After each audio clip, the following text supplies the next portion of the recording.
So today we're going to discuss what is Zephyr. So this is the over-collateralized stablecoin protocol with the goal of integrating and enhancing the most effective privacy and stablecoin protocols. So it employs a triple asset model which comprises of Zephyr, Zephyr USD and Zephyr RSV. So this is Zephyr reserves. And it's Zephyr on its own serves as the network's native currency. Zephyr USD is a stablecoin which is pegged to the USD value, and Zephyr RSV functions as the reserve tokens for reserve providers. So today we're going to look into exactly what this protocol is and how it works. So the Zephyr protocol is fundamentally an over-collateralized stablecoin framework, and it's refined from the DGED protocol. So DGED is a collaboration between the Ergo Foundation, the Emergo, which is part of the Cardano ecosystem, and the IOHK, which debuted with the Sigma USD on Ergo in 2021. So Zephyr bridges the gap between stability and privacy, and this is by integrating DGED's established mechanics with Monero's privacy features. So this fusion results in the world's first over-collateralized stablecoin, ensuring privacy, which is obviously a really significant advancement in digital currency evolution. So if you're wondering what over-collateralization means, so I only really knew about this in terms of like loans and things like that, so I wasn't 100% sure.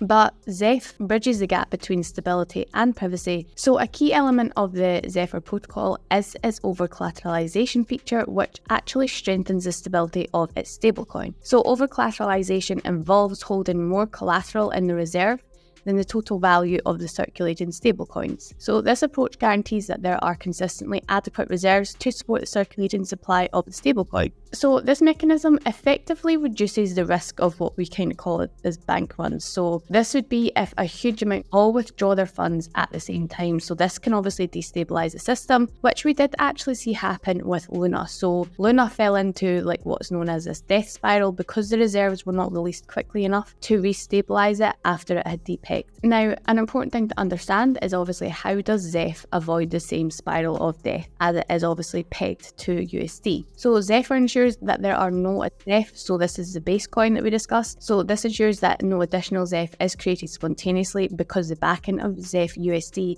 is over-collateralized by Zephyr in the reserve. And most importantly, this is not algorithmic. So the supply of Zephyr only increases through scheduled emissions. So this distinct feature is what safeguards the stability and value of the network. And as the consistent emission rates eliminates the risk of sudden inflationary shocks that could disrupt the system. So unlike other algorithmic stable protocols, they often employ spontaneous and sometimes like the unlimited minting of base coins to maintain stability. Zephyr does not follow this approach at all. Now, another great thing about the DGED protocol is that this has already been battle tested. So what does battle tested mean? Pretty much prior to the introduction of the Zephyr protocol, the DGED protocol principles had already been successfully utilized and deployed in projects such as Sigma USD, the COTIs, DGED, and Milcomed DGED Osiris Dollar. So these deployments demonstrated the effectiveness of the distinctive stablecoin approach. So each of the previous implementations established a track record of maintaining stable value, and this was despite the price volatility of the underlying reserve assets. So they demonstrated the robustness of the DGED model across various different blockchain ecosystems,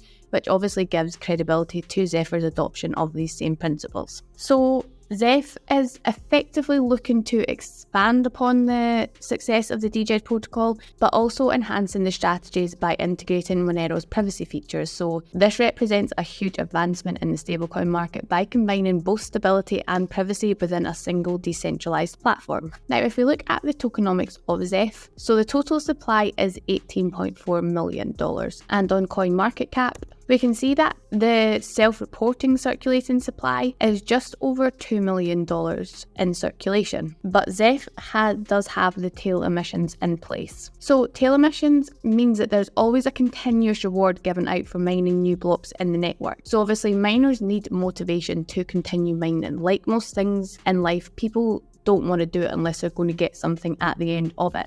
So with the block size changing, dynamically, competition among miners can tend to lead to lower fees, and if mining would then become unprofitable due to the high costs and less rewards, they tend to lose interest in stop mining, which then in turn weakens the security of the system. So for example, Bitcoin will eventually have no block reward as miners are paid from the fees alone. So I just want to quickly go over the mining algorithm because this is the first time I've actually looked into the mining algorithm for something, and I did actually find this very interesting. So Zephyr uses RandomX, which is a proof of work and is tailored for general purpose CPUs to encourage decentralized and fair mining. So it also has a slightly slower emissions curve than what Monero does. I don't have a comparison, I should have done that. But this is the emissions graph, which is obviously plotted over 20 years. So by slowing down the initial emission, this helps to mitigate potential inflationary effects on the price of Zephyr. And again, this further contributes to the stability of the algorithmic stablecoin system. Now, their long-term ambitions is to transform the stablecoin sector, so it aims to serve as a safeguard against protocols which are heavily reliant on central authorities, and it does strive to combine the strengths of stablecoin and privacy protocols to enable secure and anonymous transactions whilst maintaining and ensuring the stability of it. So ultimately, the goal is for Zephyr USD to become widely adopted as a token pair, which is similar to USDT and BUSD, for example. Now, going forward, they do have a huge focus on securing more exchange listings. So as we can see here, if we come down to the markets, it is very limited in the exchanges that it is on. So they do have a big focus on this, which is obviously quite crucial in determining the price of Zephyr for the pricing oracle, and it will aid in increasing the protocol's visibility and liquidity. So to quickly summarise Zephyr, the Zephyr protocol leads the decentralised finance sector as an untraceable, over-collateralised crypto-backed stablecoin protocol, and allows people to transact with the utmost privacy possible, and also allows them to store their money with as much anonymity as possible whilst holding a stable value of this. So I think that this really does have huge potential in the future, and maybe even for this bull run, because we know that crypto-backed stablecoins are huge in the markets, and I think that Zephyr is leading the race for completely anonymous transactions. So let me know what you think about this one in the comments below, and I will see you next time. Bye.